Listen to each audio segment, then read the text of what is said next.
Everybody, welcome back to Midwest DBS. I got uh, deck tech for you. It's Super Saiyan Son Go. It's Surgeku basically, but I wanted to make it a little different because most Surgeku lists pretty much look the same now. Not saying this doesn't share a lot of the same cards, and it is pretty expensive deck to build.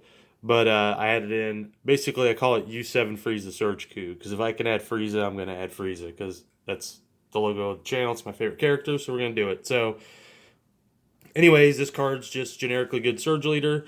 When it attacks, you draw two cards and then you pitch a card. Um, to Surge, you put a yellow and a red card underneath it, and then you get to be Awakened Surge. When you're at 5 or less life, basically has two abilities. One, he gets a 10,000 power and critical for the duration of turn. The other one is basically he blanks the field. He basically makes all your opponent's battle cards skillless for the remainder of the turn, ignoring barrier. So he puts in a lot of work, and he's a really hard leader to fight through. If he has surge abilities, it's going to be rough to get through to kill him. You're going to have to make him basically use all of his surge abilities to beat him. So, speaking of the Frieza engine, we'll go into. We play four of these. This is a new common from Draft Box 5. It's a Frieza Double Edged Sword. Basically, it gets to come into play for 4 energy. You choose one of your battle cards and one of your opponent's battle cards. You neg them both 25k for the duration of turn, and then this basically card comes in for 4 instead of 5. So a lot of times when you play this card, you're wanting to play at the turn you plan on doing your Awakened Surge so you can get some energy back, restand. Next card is Frieza, Emperor of U7. It's an older card, but basically this card can evolve on top of the red 5-drop because it's a 5-drop. It could Xeno Evolve, and you place one Universe 7 card from your hand into your drop when you play it, and then you get to play this basically for 1 energy. And basically has a great permanent. If your leader card is yellow, which it is, your opponent's counter skills and non-keyword auto skills / activate skills cannot be activated unless they place 1 card from their life in their drop. So basically, this card just stops a lot of things, and if they want to do those things, they're gonna have to crit a life to do so. And he's also a triple striker. So both of these are U7. So you can pitch another one of these. Like you can pitch this, you can like play this on top of this and pitch this, or you can play this on top of this and pitch another one of those. Or we have some more Universe 7 cards. 2 of these, just great counterplay. It negs your opponent's board by 20, and basically it'll cost you 3 energy because your leader is red. It's also Universe 7, so you could pitch that as well. 2 of these, I got one proxied up because I don't have access to all the teammates' cards basically right now because quarantine and all. So I'm just going to put that in there. It's the new from Draft Box 5. It's Wilkinson Sengoku. It has Deflect. And basically, he can also blow up all your opponent's battle cards with 20 power or less.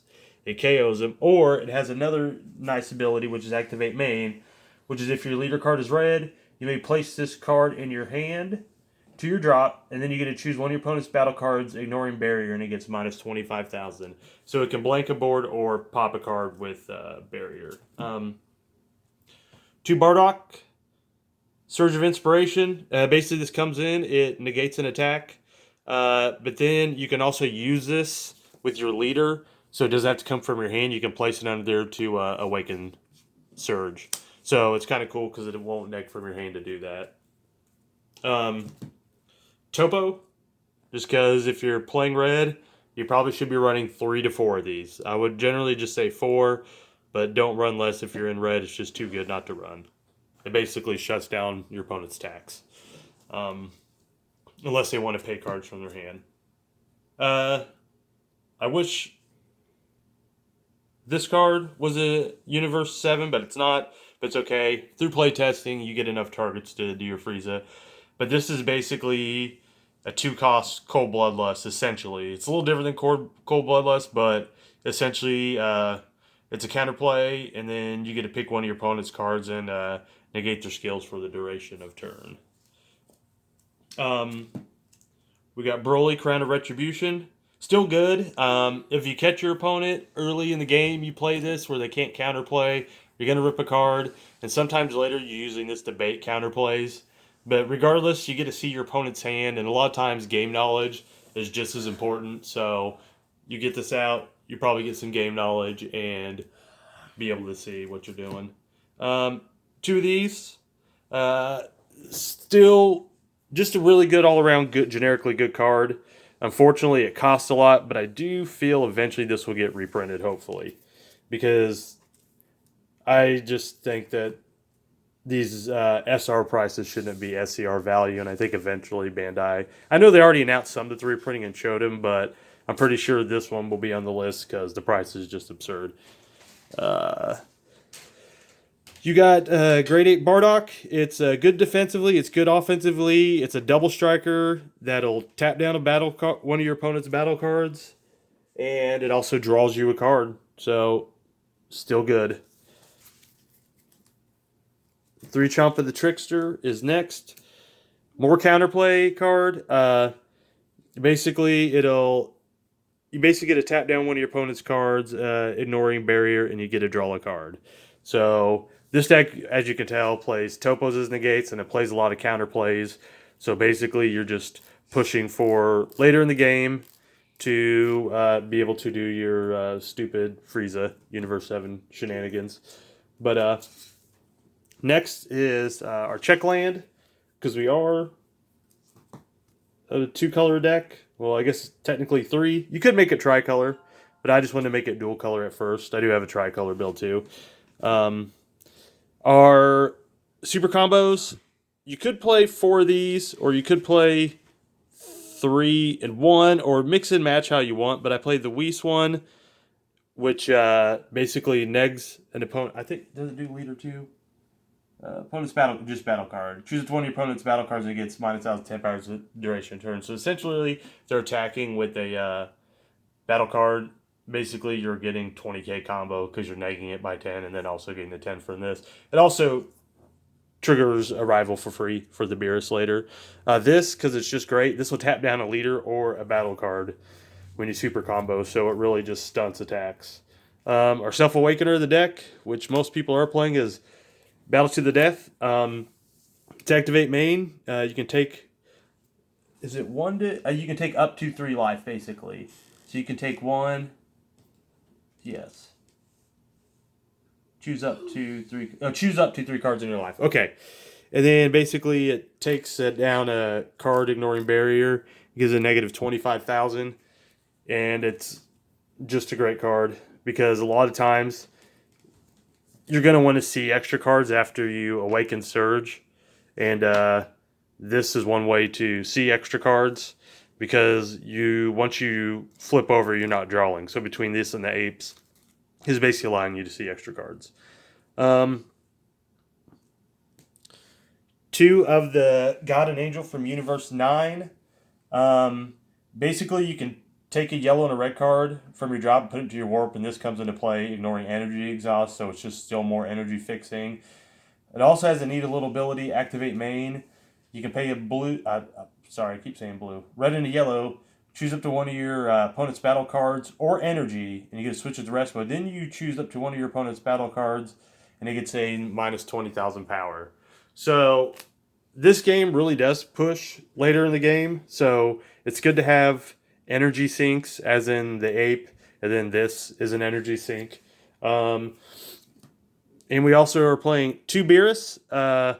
Beerus is just really good. It's a rival for a red and a yellow. And its auto is when you play the card, you can choose one of your opponent's battle cards at 30,000 power less or KO it. Or you can choose up to one of your opponent's leader cards or battle cards in rest mode, ignoring barrier until turn it can't be switched to active mode. So this has a lot of ways to fight a lot of dual attacking cards, triple attacking cards. It also ignores barrier, so they won't be able to untap. Next, we got 2 Hidden Power Supreme Kai, East Supreme Kai. You can play Champa if you want. They both essentially the same. Just with this, you have to declare you're doing double strike. So if you are playing this one, make sure you're telling your opponent double strike. or else you could get rules cheese and not get the double strike effect. We're running one Almighty Resistance. It's the bad ring laser, but we don't have bad ring anymore. But that's just helped to facilitate the double strike and mirror, which is a game closer. And then for our SCR, we are running Freiza Army Reborn. You could run Smoke Dragon, or you could run the Janemba. So I just put Freiza in there for now. The only thing with Freiza, you have to be careful because it does cost 5 red. So just pay attention to how you're charging your energy. It is more red heavy than yellow, but just if you are playing this one, just make sure you're being careful on how you charge. But this card is just completely dumb. It's a quad strike, and basically you get played for 6 if your life's at 2 or less. And then when you play this card, your opponent reveals their hand, and you choose one card from their hand, and it goes to the drop. And then you get a KO, ignoring barrier, all your opponent's cards with power 40,000 power or less. So if you do resolve this, you're probably going to win unless they're holding 2 negates. And even if they are holding 2 negates, you're going to blow up their board, ignoring barrier. And if they don't deal with it, then it'll just be their next turn. But anyways, that's all I got for you on this profile. I'm going to do my Gogeta ramp profile later, which is going to be more, it's going to be a lot more affordable, and it's going to be another fun deck to play. Thanks, bye.